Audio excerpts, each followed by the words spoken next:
नमस्कार, मी यामिनी महामुणकर. हितगुज या कार्यक्रमामध्ये आपल्या सर्वांचं स्वागत. प्रेक्षक हो, थंडीचे दिवस सुरू आहेत. रात्री सकाळी खूप थंडी असते, पण दुपारी मात्र कडाक्याचं ऊन. अशा वातावरणात अनेक आजार बळवतात. त्यात थंडी म्हटली की सर्दी तापासोबत संधिवाताच्या रुग्णांमध्ये देखील वाढ होते. त्यामुळे आज आपण संधिवात या विषयावर नम्मा होमिओपॅथीच्या तज्ज्ञ डॉक्टर साक्षी निकुंभ यांचं मार्गदर्शन घेणार आहोत. मॅम आपल्या स्टुडिओमध्ये आलेल्या आहेत. आपलं मनापासून स्वागत आहे झी24 तासमध्ये. नमस्कार. नमस्कार. प्रेक्षक हो, नम्मा होमिओपॅथी गेल्या 10 वर्षांपासून संपूर्णतः समग्र दृष्टिकोनातून नैसर्गिक उपचार प्रदान करत आहे. आणि हे उपचार संधिवात, व्हेरिकोज वेन्स, थायरॉइड विकार, सोरायसिस, पांढरे डाग, एक्झिमा, वंध्यत्व यांसारख्या अनेक दीर्घकालीन आजारांवर आधारित आहेत. नम्मा होमिओपॅथीच्या महाराष्ट्र आणि कर्नाटक राज्यांमध्ये एकूण 21 शाखा आहेत. आणि महाराष्ट्रातील दादर, ठाणे, पुणे, नाशिक, छत्रपती संभाजीनगर, सोलापूर, अकोला, कोल्हापूर, नांदेड आणि नागपूर येथे त्यांचं मेन केंद्र आहे. डॉक्टर साक्षी निकुंभ या स्नायू व सांधेदुखी संबंधित विकारातील तज्ज्ञ आहेत. त्या नम्मा होमिओपॅथीमध्ये अनेक वर्षांपासून कार्यरत असून एक अनुभवी होमिओपॅथी कन्सल्टंट आहेत. नम्मा होमिओपॅथी विविध दीर्घकालीन आजारांवर सखोल संशोधनांवर आधारित होमिओपॅथी उपचार प्रदान करण्यामध्ये प्रसिद्ध आहे. आणि या उपचारांमध्ये कोणतेही साईड इफेक्ट्स होत नाहीत आणि शस्त्रक्रियेची गरज देखील भासत नाही. पण प्रेक्षको, जर तुम्हाला संधिवाताचा त्रास असेल तर तुम्ही डॉक्टर साक्षी निकुंभ यांना आता थेट लाईव्ह कार्यक्रमामध्ये प्रश्न विचारू शकता. यासाठी फक्त तुम्हाला स्क्रीनवर दिलेल्या 0227105516 या नंबरवर कॉल करायचा आहे. तर चला तर मग आता संधिवातावरील होमिओपॅथिक उपचार कोणते आहेत याविषयी सखोल माहिती जाणून घेऊयात. मॅम, पुन्हा एकदा स्वागत आहे.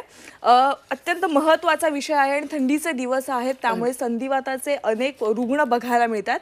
पण संधिवात म्हटलं ना की अनेकांना असं वाटतं की पायाच्या गुडघ्यामध्येच दुखणं असतं तेच संधिवात असतं. अद्यापही अनेकांना माहीत नाही आहे की संधिवात म्हणजे आर्थरायटिस म्हणजे नेमकं काय आहे. यावर तुम्ही काय मार्गदर्शन कराल? बरोबर. अर्थरायटिस म्हटल्यावरती सगळ्यांना असं वाटतं की फक्त सांधेदुखी किंवा माझे गुडघे दुखता आहे म्हणूनच मला अर्थरायटिस आहे, किंवा खूप क्वचित सगळे लोक बोलून जातात की माझे हात दुखताय किंवा पाय दुखताय किंवा बॉडी पेन, म्हणजे अंगदुखीला सुद्धा ते लोक अर्थरायटिस समजून घेतात किंवा अंगदुखी आहे म्हणून टाळून सुद्धा देतात, किंवा ते कदाचित अर्थरायटिस सुद्धा असू शकतं. हे सुद्धा आपण बघायला पाहिजे. अर्थरायटिस आपण जेव्हा म्हणतो तेव्हा आपले मोठे जॉईंट्स किंवा सांधे किंवा लहान सांधे सुद्धा दुखायला लागतात. मोस्टली हा आजार आम्ही बघतो की याला काही एज ग्रुप नाहीये, किंवा अर्थरायटिस हा खूप मोठा डिसीज आहे, त्याच्याकडे आपण लक्ष दिलं पाहिजे. त्याच्यामध्ये भरपूर प्रकार आहेत. ते जेनेटिक प्रकार सुद्धा येतात किंवा ऑटो इम्युन डिसऑर्डर असल्यामुळे सुद्धा अर्थरायटिस होऊ शकतं. मोस्टली आम्ही जेव्हा बघतो की जे डिजनरेटिव्ह चेंजेस किंवा वयानुसार होणारा अर्थरायटिस म्हणजेच काय की ऑस्टिओ अर्थरायटिस. परत आपण बघतो की बाकीच्या एज ग्रुपमध्ये, वयोगटामध्ये की 20 वर्षाचा मुलगा असेल किंवा मुलगी असेल त्यांच्यामध्ये सुद्धा आपण अर्थरायटिस बघतो. त्याला आपण रुमॅटेड अर्थरायटिस म्हणतो, जो की आपल्या ऑटो इम्युन डिसऑर्डर्समुळे होतं. त्याच्यानंतरून परत एक असतो की गावठी अर्थरायटिस. खूप क्वचित आपल्याला कळतं की त्याला आपण रक्तवात सुद्धा म्हणू शकतो, की जो आपले युरिक ऍसिड आपल्या स्मॉल जॉईंट्स मध्ये साठल्यानंतरून आपले मुवमेंट्स रिस्ट्रिक्ट करतं. स्टिफनेस येते, हात हलवायला त्राण होतो किंवा सूजण येते, पेन असतं, लालसरपणा आपल्याला गुडघ्यांवर दिसतो किंवा हातांवर दिसतो, अचानक गरमी येणे, ताप येणे, हाडं एकदम टाईट होतात किंवा मुवमेंट करता येत नाही. ह्या सगळ्यांना आपण अर्थरायटिस असं संबोधतो. अनेकदा चढताना चालताना पायांमधून आवाज देखील येतो. आणि तुम्ही जसं एक उल्लेख केलात की अर्थरायटिस हा फक्त वयस्कर माणसांमध्येच नाहीये, तर लहान मुलांमध्ये देखील असतो. याच्यावर आपल्याला यायचं आहे. पण सुरुवातीला अर्थरायटिस कसं ओळखायचं झालंय, म्हणजे त्याची काही लक्षणे दिसतात का? हो, अर्थरायटिसची लक्षणे आपण मुळात बघतो की सुरुवातीला जेव्हा पेशंट आमच्याकडे येतात तेव्हा त्यांना चालण्यामध्ये वेग त्यांचा कमी होऊन जातो. चालताना पटकन पहिली मूवमेंट होत नाही, अगदी खूप वेळ लागतो चालायला, तेव्हा आपण बघू शकतो. त्याच्यासोबत सूज येणे, अचानक गुडघ्यांवर सूज येते, घुट्यांना सूज येते, हातांना, मोठ्या जॉईंट्समध्ये सूज येते, लालसरपणा येतो, तीव्रता खूप असते पेनची, तेव्हा आपण संधिवात असं म्हणू शकतो. त्याच्यासोबत आपले जे जॉईंट्स आहेत, हे जॉईंट्स आपण जे बघतो त्याच्यामध्ये सूज येणं किंवा मूवमेंट करता येत नाही, खूप स्टिफनेस आहे, कडकपणा आहे, आपल्याला मूठ वळता येत नाही, हे सगळे जे लक्षणं आहेत त्या रुमॅटेड अर्थरायटिसचे आहेत. त्याच्यानंतरून सूज येताना किंवा काही काही पेशंट्सला चालता सुद्धा येत नाही, खूप वेळ खूप दीर्घकालीन हा आजार असला किंवा 15 ते 20 वर्षांपासून ज्यांना संधिवात आहे किंवा वाताचा त्रास आहे त्या लोकांमध्ये आपण बघतो की ते अगदी चालू सुद्धा शकत नाही किंवा अगदी त्यांचे वॉशरूम हॅबिट्स आपण म्हणतो ते सुद्धा करू शकत नाही. ह्यामुळे काय होतं की हा जो आजार आहे हा आपण जेवढ्या लवकरात लवकर लक्षात देऊ तेवढे जे लक्षणं आहेत ते आपल्याला लवकरात लवकर जेव्हा कळतील त्यानुसार आपण ट्रीटमेंट घेऊन याच्यावरती औषध पद्धती करू शकतो. नक्कीच डॉक्टर, आपल्याला सध्याचा आपला हा एपिसोड लाखो प्रेक्षक इथे बघतात आणि अनेकांचे प्रश्न देखील आहेत. मुंबईवरून तुषार खराडे यांचा कॉल आलेला आहे. तुषार सर, तुमचा प्रश्न काय आहे तुम्ही विचारू शकता.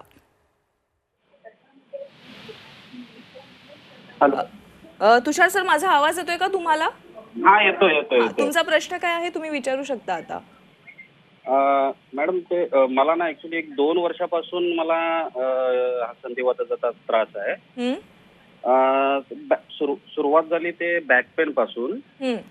आता बॅक पेनचं जर म्हणजे पहिले मी फिजिओथेरपी वगैरे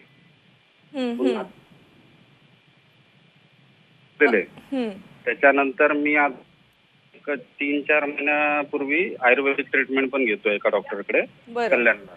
पण मला ते बॅकचा आणि शोल्डरचा, राईट शोल्डरचा ते त्रास अजून आहेत. नक्कीच, एकंदरीत त्यांचा प्रश्न आहे की त्यांनी सगळ्या प्रकारच्या ट्रीटमेंट घेतलेल्या आहेत, आयुर्वेदिक देखील केलेली आहे, फिजिओथेरपी, पण त्यांना अजून फरक पडलेला नाहीये. तुम्ही काय सांगाल, कसा उपचार देऊ शकता? अगदी जसं तुषार यांनी आपल्याला सांगितलं की त्यांचा बॅक पेन पासून हा सुरू झाला तर हा संधिवातातला एक प्रकार लंबार स्पॉन्डिलोसिस कडे सुद्धा नेतो. तर ते सुद्धा तुम्हाला आजार असू शकतो. तर तुम्ही लवकरात लवकर आमच्या ब्रांचेसला, तुम्ही मुंबईत राहताय तर तुम्हाला दादर ब्रांच किंवा ठाणे ब्रांच ही जवळची आहे, तिथे जाऊन तुम्ही आमच्या तज्ज्ञ डॉक्टरांना भेट दिली तर लवकरात लवकर आपला जो होमिओपॅथिक फॉर्म्युला आहे, immunogenic miasmatic 6th generation homeopathic formula, ह्या औषध प्रणाली नक्कीच तुम्हाला फरक पडेल. नक्कीच डॉक्टर, आता तुम्ही आधीच मला लक्षणं सांगितलीत की आर्थरायटिसची कोणती लक्षणं असतात, पण मॅम हे कळत नाही की आर्थरायटिस का होतं, त्याची काही कारणं असतात का? हो, अगदीच. आर्थरायटिस होण्याची कारणं म्हणजे काय, सगळ्यात मुख्यतः की हा जो वयानुसार होणारा आजार आहे, परत लाईफस्टाईल डिसऑर्डरमध्ये आपण बघतो किंवा डाएट प्रॉपरली नसेल. मोस्टली आपण बघतो की खूपदा आपण 20 आणि 30 एज ग्रुपमध्ये असल्यावरती खूप धावपळीचं जीवन जगतो, खूप कॉम्पिटेटिव्ह नेचर झालं आहे सगळ्यांचं की आहाराकडे त्यांचं लक्षण राहत नाही. आहार कमी झाला की व्हायटॅमिन डी म्हणा किंवा व्हायटॅमिन B12 म्हणा किंवा कॅल्शियम इंटेक हे बॉडीमधलं कमी झाल्यानंतर जेव्हा तुम्ही 40 आणि 50शीत येतात तेव्हा तुमचे हाडं ठिसूळ व्हायला लागतात, तेव्हा त्यांची घिसरण जास्त व्हायला लागते. त्याच्यामधलं जे सायनोव्हियल फ्लुइड आहे किंवा कार्टिलेज आहे त्यांची घिसरण झाल्यामुळे तुम्हाला हा डिजनरेटिव्ह म्हणजे ऑस्टिओआर्थरायटिस होतो. परत त्याचसोबत त्याचा दुसरं कारण म्हणजे की ऑटोनॉमी म्हणजे ऑटो इम्युन डिसऑर्डर्स. तेच म्हणजे काय की जर का घरात कोणाला जेनेटिक हिस्ट्री असेल किंवा घरातल्या आई वडिलांना किंवा आजी आजोबांना कोणाला संधिवाताचा त्रास असेल, तो तुमच्यामध्ये आला आहे का, हे जेनेटिक हिस्ट्री बघणं सुद्धा तेवढंच गरजेचं आहे. त्याच्यामध्ये आपण अजून कारण काय बघतो की आधीपासून कोणाचा आजार आहे का, म्हणजे सोरियासिस सारखा आजार आहे का. तो सोरियासिस सारखा आजार जर का आपण बरा केला नाही किंवा तात्पुरता औषध प्रणाली लावली किंवा औषध उपचार केलेत पण तो अजून तुमच्या खोलवर जाऊन तुमच्या हाडांपर्यंत गेल्यावरती त्याला आपण सोरियाटिक आर्थरायटिस असं सुद्धा म्हणतो. सो हे ऑटो इम्युन डिसऑर्डर्स आहे, जेनेटिक हिस्ट्री असल्यामुळे सुद्धा आर्थरायटिस होऊ शकतो. त्याच्यासोबत आपले लाईफस्टाईल, दैनंदिन जीवन जे आहे, धावपळीचं जीवन आहे, त्याच्यामध्ये आपली हाडांची घिसरण जास्त होणं, जास्त वेळ उभं राहणं, लठ्ठपणा असल्यावरती हाडांवर प्रेशर येतं, गुडघ्यांवर प्रेशर येतं, ह्या सगळ्या गोष्टी बघणं सुद्धा तेवढंच गरजेचं असतं. सो हे सगळे रूल आउट करणं पण तेवढंच गरजेचं आहे. त्यासोबत जी औषध प्रणाली आपण घेतोय की फक्त काही लोक काय करतात की तात्पुरता एखादी वेदनाशामक गोळी घेणार किंवा त्यांचं घेतलं की 12 ते 24 तास त्याचा असर राहतो, त्याच्यानंतर परत आपल्याला एक गोळी लागते. सो आपण मुळापासून आजार बरा करण्यासाठी याच्याकडे लक्षच देत नाही. आपण फक्त बघतो की तात्पुरता कसा माझा आजार बरा होईल म्हणजे मी उद्या कामाला जाऊ शकतो, पण आपण ते मुळापासून आजार कसा बरा करायचा याच्याकडे सुद्धा लक्ष दिलं पाहिजे. याच्यासाठी आपली जी होमिओपॅथिक ट्रीटमेंट आहे, immunogenic miasmatic 6th generation homeopathic treatment, ही खूप कामी येते. आणि संधिवात मुळापासून काढायचं असेल तर प्रेक्षकांना देखील मला सांगायचं तुम्ही नम्मा होमिओपॅथीशी नक्कीच संपर्क साधा. मॅम, आणखीन एक कॉल येतो आपल्याला नाशिकवरून. वरद पिसे यांचा कॉल आलेला आहे. वरद सर, तुमचा प्रश्न काय आहे? मी नाशिकवरून बोलतोय आणि माझी अशी जीवनशैली अशी ऍक्टिव्ह आहे थोडीशी. तर जसं मॅमने सांगितलं आमच्याकडे खूप थंडी असते सकाळी सकाळी, नंतर दुपारून कडक ऊन होतं असं. पण मग सकाळी जेव्हा मी एक्सरसाइज वगैरे करतो तेव्हा असं गुडघ्यात खूप असं दुखतं आणि मग खाली बसताना वगैरे खूप कटकट कटकट असा आवाज येतो. तर मग ते कशामुळे होतं आणि माझं असं म्हणजे जास्त वय पण नाही आहे, अराउंड 35. तर मग बरोबर. कशामुळे होत असेल हा, ते? आलं लक्षात. म्हणजे त्यांना विचारायचं आहे की त्यांचा आवाज येतोय गुडघ्यामधून. पण जसं मी सुरुवातीला म्हटलं की प्रत्येक दुखणं हा संधिवाताचा त्रास नसतो, तर त्यांना प्रश्न पडलाय की ते संधिवाताचाच त्रास आहे का, काय सांगाल? अगदीच. हा त्रास आता बघा, जसं त्यांनी त्यांचं वय सांगितलं त्या वयानुसार किंवा सकाळी एक्सरसाइज करताना खूप त्रास होतो, हा आपला एक रुमेटॉइड अर्थरायटिसकडे सुद्धा नेतो. कारण की याच्यात एज ग्रुप सुद्धा मॅनेज करतं. किंवा तुम्ही बऱ्याचदा आपण जेव्हा बघतो की रुमेटॉइड अर्थरायटिस किंवा ऑस्टिओ अर्थरायटिस हे वयानुसार किंवा एक ऑटो इम्युन डिसऑर्डर असल्यावरती सुद्धा होतं. तर त्याच्यामध्ये काय होतं की फर्स्ट मुवमेंटला ॲग्रेवेशन होतं किंवा पहिली आपण मुवमेंट करतो, सकाळी उठल्यावरती सूजन असते, चालल्यावरती त्रास होतो, पण जसं जसं आपण चालतो किंवा दिवसभरापासून जेव्हा चालतो तेव्हा संध्याकाळी आपल्याला बरं वाटतं. सो हा आजार आपला रुमेटॉइड अर्थरायटिसकडे सुद्धा नेतो की जेव्हा उठल्यावरती पेशंट्सला स्टिफनेस येतो, कडकपणा येतो. ह्या सगळ्या गोष्टींमध्ये जसं आपण बघतो की सकाळी उठल्यावर कडकपणा येणं, सूजन येणं, ते आम्हाला पेशंट सांगतात की हळूहळू कमी कमी होत जातो रात्रीपर्यंत. पण रात्री आम्हाला त्रास होत नाही, फक्त सकाळी उठल्यावरती सूज असते, हात लावला तरी दुखणं होतं. हे सगळे कदाचित रुमेटॉइड अर्थरायटिसकडे सुद्धा लक्षणं आहेत. तर मी तुम्हाला सांगू शकते, नाशिकला नक्कीच आमची ब्रांच आहे, तुम्ही तिथे जाऊन तज्ज्ञ डॉक्टरांना भेट दिली तर तुमच्यावरती नक्कीच आम्ही औषधी प्रणाली करू शकतो. नक्कीच मॅम. जसं आपण म्हटलं की कोणताही आजार असू दे त्याचा आपल्या जीवनमानावर नेहमीच परिणाम होतो, तर संधिवाताचा रोजच्या जीवनावर कसा परिणाम होतो? अगदीच. जसं बघा की मी पहिलेही सांगितलं की आजकालचं जे आपलं धावपळीचं जीवन आहे त्यामध्ये सतत लोकलमध्ये प्रवास करणाऱ्या महिला पण असतात, परत त्याच्यानंतर त्यांना घरही सांभाळायचं असतं. तर ह्यामध्ये होतं कसं की तुमची कुठे ना कुठेतरी जीवनशैली स्तग्न होऊन जाते किंवा स्टॉप होऊन जाते. याला कुठे ना कुठेतरी आपल्याला परत सुरळीत आणायचं आहे. त्याच्यासाठी आपण व्यवस्थित मुळापासून औषधं उपचार केले तर ते खूप फायदेशीर ठरतं.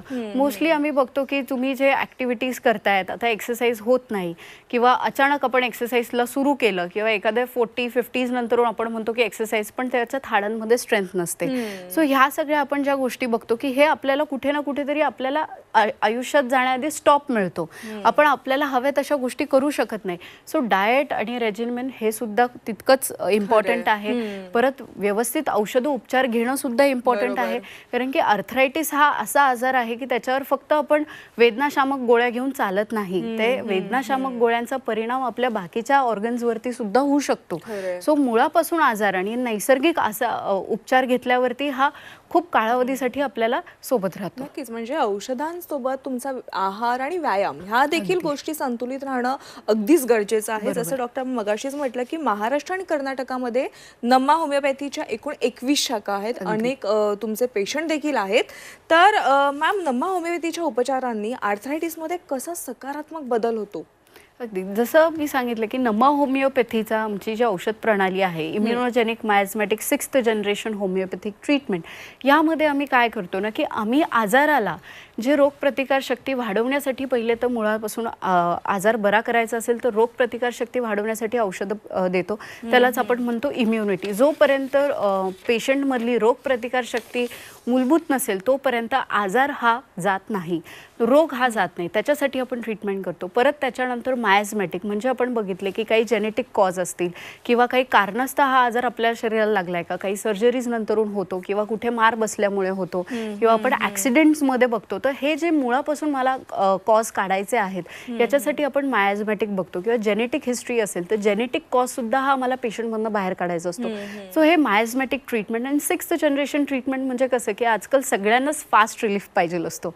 सो फास्ट रिलीफ प्रमाणेच आपलं होमिओपॅथी सुद्धा कितपत लवकरात लवकर पेशंटला बरं करते, मुळापासून आजार हा बरं करण्यासाठी मूलभूत ठरते. त्यासोबत पेशंटला आम्ही बरेच बोलतो की कॉम्प्लिकेशन्स असतात, प्रिव्हेन्शन करण्यासाठी, आजाराचं प्रिव्हेन्शन, पुढे जाऊन काही कॉम्प्लिकेशन्स येऊ नये, आजाराचे काही कॉम्प्लिकेशन्स येऊ नये किंवा त्यांना घरी बेड रिडन राहू नये, ह्यासाठी सुद्धा आपण औषधं देत असतो. परत हा आजार परत तुम्हाला नंतर होऊ नये, एकदा आपण प्रॉपर ट्रीटमेंट घेतली त्याच्यानंतर हा आजार परत यायला नको, याच्यासाठी आपण प्रिव्हेंटिव्ह डोसेस सुद्धा पेशंटला देत असतो, इम्युनिटी डोसेस सुद्धा देत असतो. याच्याने काय होतं की त्या पेशंटचं क्वालिटी ऑफ लाईफ आपण जे म्हणतो की जीवनशैली ही व्यवस्थित राहते, अजून काही आजार येत नाही किंवा अजून आपण कॉम्प्लिकेशन्समध्ये जात नाही. यासाठी नमा होमिओपॅथी खूप पेशंट्सला मूलभूत ठरते. नक्कीच. म्हणजे एकदा आर्थरायटिस आपल्याला झालेला आहे, आपण नमा होमिओपॅथीमध्ये प्रवेश केला तर बाहेर येताना पूर्ण त्या आजारातनं आपण मुक्त होऊनच बाहेर येतो, याची खात्री तुम्ही देताय. मॅम, नांदेडवरून एक कॉल आलेला आहे गंगाधर खरात यांचा. गंगाधर सर, तुमचा प्रश्न काय आहे? गंगाधरजी, आवाज येतोय का माझा?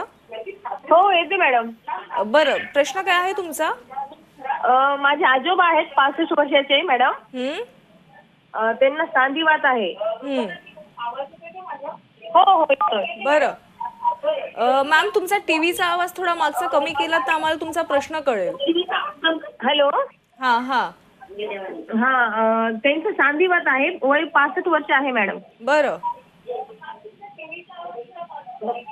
बरं, माझ्या मते त्यांचा प्रश्न असा आहे की त्या आजोबांचं वय वाढले, वयानुसार ते संधिवात देखील तितकाच जुना होत चाललं, तर त्याच्यावर उपचार होतील की नाही? हो, नक्कीच होतील. आपलं औषध प्रणाली जे आहे की ते एका वयोगटा मर्यादित नाहीये. तर जरी 65 वर्ष त्यांचं वय आहे तरी आपण त्यांच्यावर औषध उपचार करू शकतो विना काही शस्त्रक्रिया किंवा इंजेक्शन वगैरे न देता. आपण त्यांना नैसर्गिक पद्धतीने ट्रीट करू शकतो. तर हा संधिवात हा फक्त हाडांना ठिसूळ करणं किंवा एका वयाप्रमाणे आहे.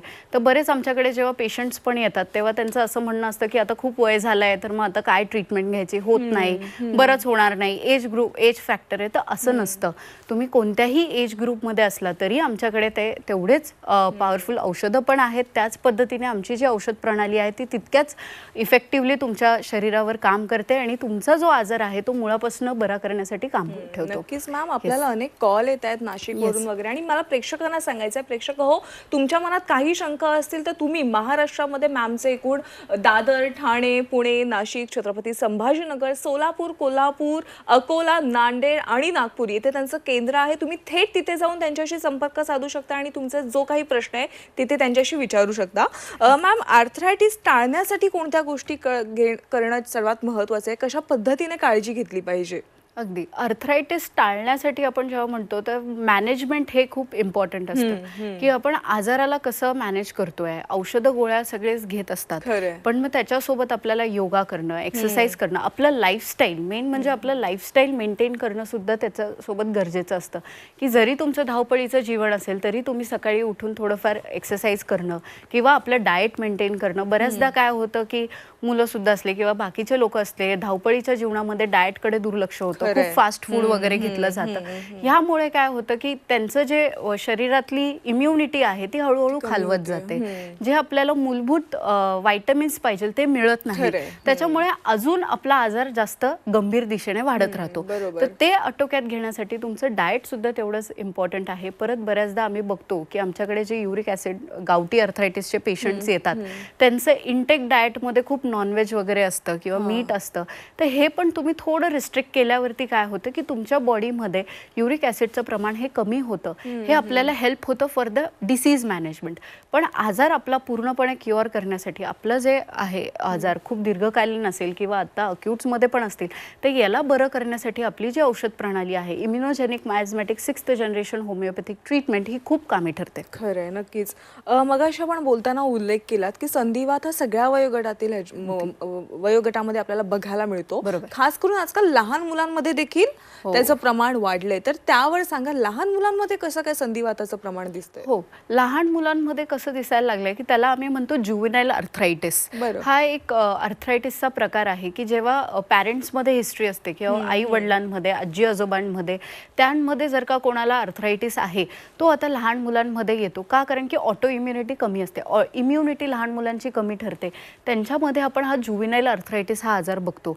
परत आपण एज ग्रुपमध्ये म्हणजे किंवा लहानमध्ये काही कॉम्प्लिकेटेड डिसीज असतील, मधुमेह असेल, ज्युव्हेनाइल डायबिटीज वगैरे असेल, तर ह्या सगळ्यांचे कॉम्प्लिकेशन सुद्धा आपल्याला हाडांवर दिसतात. सो हे मुळापासून आपल्याला कसं बरं करायचंय किंवा अगदी लहान मुलगा जरी असेल, अगदी 5 वर्षाचा असेल किंवा 20 वर्षाचा अडल्ट सुद्धा असेल, यांना सुद्धा आम्ही आजकाल बघतो की आर्थरायटिस व्हायला लागले. का? कारण की हे ऑटो इम्युन डिसऑर्डर्स जास्त व्हायला लागले, इम्युनिटी लोकांची कमी व्हायला लागली. याच्यामुळे आजार हा लवकरात लवकर शरीरात प्रवेश करायला लागला. म्हणून ह्या आजाराला मुळापासून बरं करण्यासाठी तेवढंच गरजेचं असतं. मग तो लहान मुलगा असो किंवा 90 इयर्सचे आजोबा जरी असतील तरी आपल्याला ते ट्रीटमेंट देणं गरजेचं असतं. नक्कीच. खरं तर या सगळ्याला कारणीभूत आहे ते म्हणजे डाएट, जे सध्याच्या घडीला कोणाकडूनच व्यवस्थितपणे होत नाहीये. डाएट मेंटेन केलं तर सगळ्या गोष्टी व्यवस्थित होतात आणि डाएट सोबत आपण व्यायाम असेल, औषधं, डॉक्टर जी औषध देते ते देखील घेणं तितकंच महत्वाचं आहे. मॅम, संधिवाताचा बाकीच्या काही अवयवांवर देखील परिणाम होतो का? हो, अगदी खरं आहे. जसं ठरलं की आमच्याकडे जेव्हा पेशंट्स येतात तेव्हा पेशंट फक्त गुडघा दुखतोय हे कंप्लेंट घेऊन येत नाही. बरेच कंप्लेंट्स असतात की हात सुजता आहे किंवा माझ्या फेसवरती, स्किनवरती एक काळसर थर बसलेला आहे किंवा काळसरपणा येतो, ज्याला आम्ही लुपस सारखं सुद्धा म्हणतो, किंवा लिव्हरला सूज असते किंवा किडनीला सूज असते किंवा हे का होतं? कारण की दीर्घकालीन आजार असल्यामुळे जे आपण वेदनाशामक गोळ्या घेतो त्याचा परिणाम आपल्या शरीरावरती होत असतो. त्याला कॉम्प्लिकेटेड म्हणून हे कॉम्प्लेक्स डिसीज आपल्या शरीरात येतात, ते आपल्याला बरं करायचे असतात. म्हणून आणि बऱ्याचदा आम्ही बघतो की पेशंट म्हणतं नाही, आम्हाला खूप सारे रिस्ट्रिक्शन झाले डाएटमध्ये की दही खाऊ नका, बटाटा खाऊ नका वगैरे. हे सगळे रिस्ट्रिक्शन्स पण काय तर एखाद्या इंडिव्हिज्युअलला कळत नसेल की एखाद्या वेळेस त्यांना नाही सूट होते, पण हे सगळं आपण जनरलाइज करणं पण तेवढंच चुकीचं आहे. सो आपण डाएटकडे पण तेवढंच लक्ष दिलं पाहिजे. तुम्ही तुमच्या आपल्या डॉक्टरांना कडनं डाएट घेणं पण तेवढंच गरजेचं आहे. मॅम, तुम्ही आज झी 24 तासमध्ये आला आणि प्रेक्षकांना संधिवाताविषयी इतकी सखोल माहिती दिली त्याबद्दल तुमचे मनापासून आभार. धन्यवाद. धन्यवाद. प्रेक्षक, जर तुम्हाला संधिवात, व्हेरिकोज वेन्स, थायरॉइड विकार, सोरायसिस, पांढरे डाग, एक्झिमा किंवा वंध्यत्व यांसारख्या कोणत्याही समस्या असतील तर तुम्ही थेट मम्मा यांच्याशी संपर्क साधू शकता. हितगुजमध्ये वेळ झाल्यास इथेच थांबण्याची ताज्या घडामोडींसाठी तुम्ही पाहत राहा झी 24 तास.